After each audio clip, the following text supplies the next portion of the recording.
हाँ, तो जैसे अपन ने स्ट्रक्चर देखा है मेरोमायोसिन का, वैसे ही अब अपन स्ट्रक्चर देखेंगे एक्टिन फिलामेंट का या एक्टिन प्रोटीन का। तो नेक्स्ट जो अपना टॉपिक है that is an structure of actin protein, structure of actin protein, क्योंकि मसल कॉन्ट्रैक्शन में दो ही प्रोटीन मदद करेंगे, एक मायोसिन और दूसरा एक्टिन। तो मायोसिन के स्ट्रक्चर को अपन ने देख लिया, मायोसिन के मोनोमर को मेरोमायोसिन बुलाते हैं और ये मेरोमायोसिन का स्ट्रक्चर। तो ऐसा न्यूमरस स्ट्रक्चर प्रेजेंट होता हमारे मसल्स में, राइट। अब अपन बात करेंगे स्ट्रक्चर ऑफ एक्टिन प्रोटीन। तो सेम फिनोमिना या सेम चीज अपन अपनाएंगे क्या, कि एक्टिन एक प्रोटीन है, अगर ये प्रोटीन पॉलीमर कहलाता है या पॉलीमर से बना हुआ है तो इसका भी मोनोमर होगा। तो जैसे मायोसिन एक प्रोटीन है और ये एक पॉलीमर है और इस पॉलीमर का मोनोमर मेरोमायोसिन है, उसी प्रकार से एक्टिन भी एक प्रोटीन है और ये प्रोटीन एक पॉलीमर है, उस प्रकार से एक्टिन का भी मोनोमर होगा। सो एक्टिन के मोनोमर को the monomer of actin is called G actin. इसको अपन क्या बुलाएंगे, जी एक्टिन। अब जी का मतलब यहां पे क्या होता है, ग्लोब्यूलर एक्टिन। अब ये ग्लोब्यूलर एक्टिन क्या है, तो तुम लोग ने सेल चैप्टर भी पढ़ा होगा, तो सेल चैप्टर में फ्लूइड मोज़ेक मॉडल है। उस फ्लूइड मोज़ेक मॉडल में अपने पास प्रोटीन है, लिपिड्स है, कार्बोहाइड्रेट है, राइट। तो प्रोटीन में जो एक्सटेंसिक और इंट्रिंसिक प्रोटीन को यूज किया गया है, जो fluid mosaic model Singer and Nicolson के द्वारा दिया गया था, तो उस प्रोटीन में जो प्रोटीन को यूज किया गया that is called to be as a globular protein, अर्थात ये प्रोटीन एक सर्कुलर फॉर्म में दिखेगा हमें इस एक्टिन में। सो यहाँ पे हम अगर जी एक्टिन की बात करें तो ये एक जो यूनिट दिख रहा है, ये एक जो सर्कुलर पार्ट दिख रहा है, इसी को हम बुलाएंगे क्या, जी एक्टिन। क्या बुलाएंगे इसको, जी एक्टिन। बट ये तो एक मोनोमर है, बट ऐसा ही बहुत सारा स्ट्रक्चर जब इकट्ठा होगा तभी अपने पास क्या बनेगा, एक्टिन। Is that clear? सो जी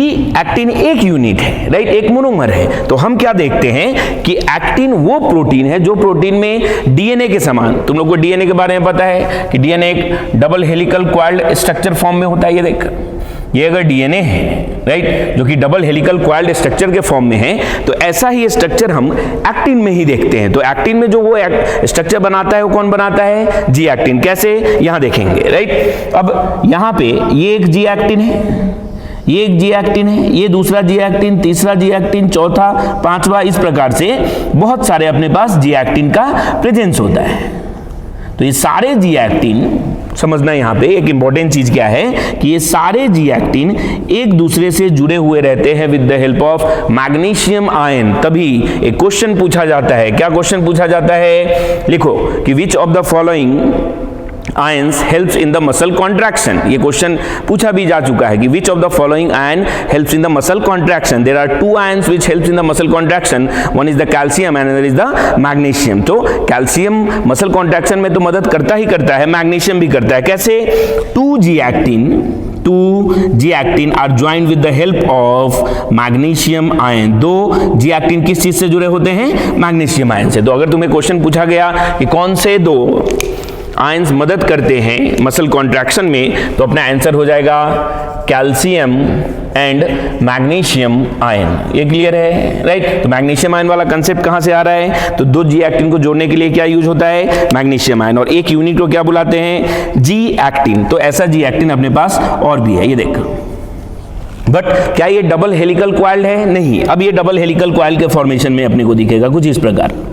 ये देख, ये जो स्ट्रक्चर है, इसी स्ट्रक्चर को अपन बुलाते हैं डबल हेलिकल क्वाइल्ड फॉर्म, जैसे कि अपन डीएनए को देखते हैं। तो ये जो स्ट्रक्चर कहलाएगा, अब ये बहुत सारा जी एक्टिन दिख रहा है, तो बहुत सारे जी एक्टिन को हम इकट्ठे बुलाते हैं एफ एक्टिन। क्या बुलाएंगे, एफ एक्टिन। एफ का मतलब क्या, फिलामेंटस एक्टिन। एफ एक्टिन का मतलब क्या, फिलामेंटस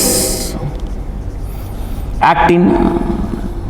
फिलामेंटस एक्टिन कैसे बना, तो बहुत सारा जी एक्टिन इकट्ठा हुआ तो क्या बना, एफ एक्टिन। उसी एफ को अपन किस नाम से जानते हैं, फिलामेंट के फॉर्म में। सो फिलामेंटस एक्टिन का फॉर्मेशन जी एक्टिन से होता है और दो जी एक्टिन किस आयन की मदद से जुड़ते हैं, मैग्नीशियम आयन की मदद से। बट यहीं पे एक्टिन खत्म नहीं होता है। अब एक्टिन में अपने पास रेगुलेटरी प्रोटीन्स प्रेजेंट होते हैं। अभी मैंने मेरोमायोसिन बताते टाइम पे साइड में तुम्हारे नोटबुक में तुम देखना कि रेगुलेटरी प्रोटीन्स लिखा हुआ था, तो वो रेगुलेटरी प्रोटीन्स में एक ट्रोपोनिन बताया, दूसरा ट्रोपोमायोसिन बताया। सो हम इस पर्टिकुलर स्ट्रक्चर पे केवल एफ एक्टिन ही नहीं, इसके अलावा दो और प्रोटीन देखते हैं। एक प्रोटीन जो कि इसके डिप्रेशन से पास होता है, यानी इसके अंदर से पास होता है।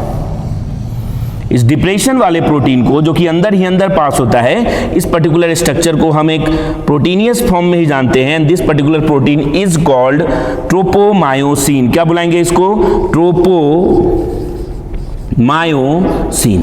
तो दो ये हो गए, राइट, एक एफ एक्टिन, दूसरा ट्रोपोमायोसिन। अब जहां जहां पे रेगुलर इंटरवल है, जहां जहां पे, अब इस चीज को कैसे समझोगे, यहां देख, ये कॉइल्ड फॉर्म है, ये हेलिकल पॉइंट है, ये हेलिकल पॉइंट है। तो ऐसा ही हेलिकल पॉइंट अपने को इसमें भी दिख रहा है। तो ये हेलिकल पॉइंट यहां पे है, ये हेलिकल पॉइंट यहां पे है, और ये हेलिकल पॉइंट यहां पे है, और ये हेलिकल पॉइंट अपने पास सपोज यहां पे है। तो ये जितने भी हेलिक्स पॉइंट है या हेलिकल पॉइंट है, यहां पे एक स्पेशल प्रोटीन प्रेजेंट रहता है जो कि एक तरीके का रेगुलेटरी प्रोटीन है, जिसको हम बुलाते हैं ट्रोपोनिन। क्या बुलाते हैं, ट्रोपोनिन। अब ये कंप्लीट क्या बन गया, एक्टिन प्रोटीन। तो एक्टिन प्रोटीन में कितने प्रकार के प्रोटीन दिख रहे हैं अपने को, तीन प्रकार के, एक फिलामेंटस एक्टिन, एक ट्रोपोमायोसिन और एक ट्रोपोनिन, राइट। तो ये तीन प्रकार के प्रोटीन प्रेजेंट रहते हैं एक्टिन फिलामेंट में या एक्टिन प्रोटीन में, जिसमें से ट्रोपोनिन का काफी इंपॉर्टेंट रोल रहता है। अब इस चीज को समझना, ट्रोपोनिन का क्या इंपॉर्टेंट रोल रहता है। तो troponin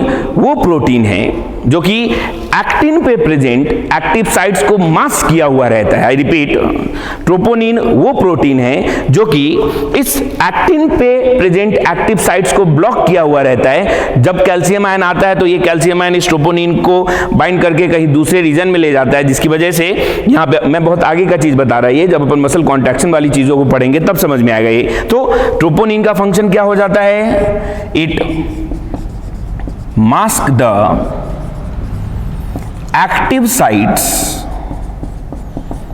present on actin filament. It masks the active sites present on the actin filament. ये बात समझ में आ रही है। तो हमने मेरोमायोसिन के स्ट्रक्चर को भी देखा, हमने एक्टिन के भी स्ट्रक्चर को भी देखा। अब ये दोनों स्ट्रक्चर की वजह से ही हमारा मसल कॉन्ट्रैक्ट करता है, यानी मसल कॉन्ट्रैक्शन में दो तरीके का प्रोटीन यूज होता है, एक राइट जैसे एक मायोसिन और दूसरा एक्टिन। ये चीज क्लियर है। तो ये स्ट्रक्चर को अपन ध्यान में रखेंगे क्योंकि ये बड़ा बेसिक चीज है to understand the sliding filament theory. अब स्लाइडिंग फिलामेंट थ्योरी क्या होता है, तो मसल कॉन्ट्रैक्शन में जो पर्टिकुलर थ्योरी यूज हुआ था, that was given by Huxley, a scientist name Huxley, A.H. Huxley and H.E. Huxley, including Hinsons, who gave the sliding filament theory and explain how the muscle contract. But muscle can only contract with the help of two contractile protein. One is myosin, another is actin. तो एक myosin होता है और दूसरा actin. इसको note down करेंगे, ठीक, okay, thank you.